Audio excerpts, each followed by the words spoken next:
We all know conservatives who have become completely different people over the last 10 years.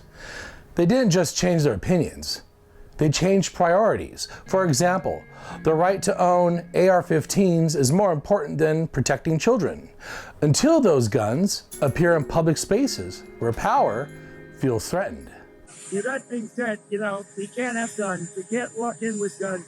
What about the Second Amendment? Listen, we can't walk in with guns. We can't do that. Then, restraint is suddenly demanded. These moments teach people something dangerous. Not that violence is right, but that consequences are negotiable when fascists are in power. That's how norms collapse without anyone announcing it. We see these people defending things that they would have been horrified by a decade ago. Remember, they defended the Trump-led insurrection on our Capitol at the expense of our Capitol Police because they were told to. In fact, tomorrow, I don't even like to say it because I'll be arrested. Well, let's not say it. We need to go, I'll say it. All right. We need to go in to the Capitol. Let's go! We tell ourselves it's because they were radicalized, gaslit, and brainwashed by Fox News. All hell is going to break loose tomorrow. Everyone's going to remember who actually stands in the breach and fights tomorrow and who goes running off like a chicken. We bleed freedom. This will be their Waterloo. And we will sacrifice for freedom. This will be their destruction. Which did manipulate their lack of intelligence and misplaced fear into compliance. But there's a reason why it worked. That person, the person you know and love, redrew all their red lines because the environment changed, the incentives shifted, and the cost of dissent went up, and the reward for compliance became clearer, so they adapted. They like being in power, no matter the cost.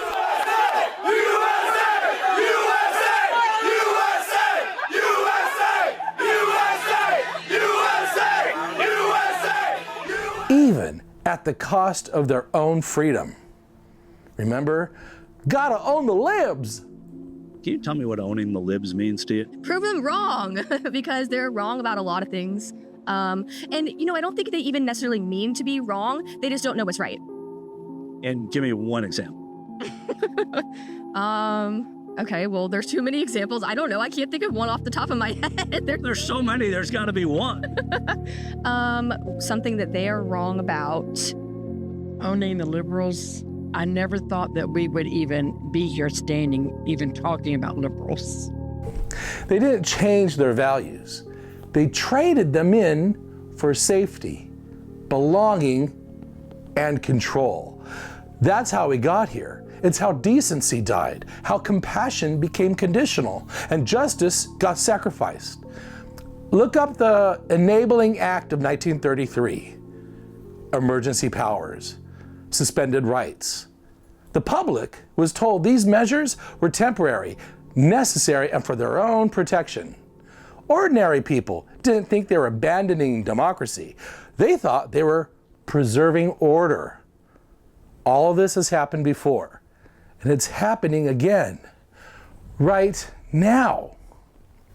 This is how cruelty passes for strength. The compromise of values, the transformation of belief, and the loss of agency do not happen all at once. It happens slowly, as resistance becomes harder and silence becomes easier. Our MAGA-inflicted friends and family didn't suddenly become cruel. It's that cruelty was rewarded. Silence was safer, and silence stopped being neutral. It became permission. That's the banality of evil.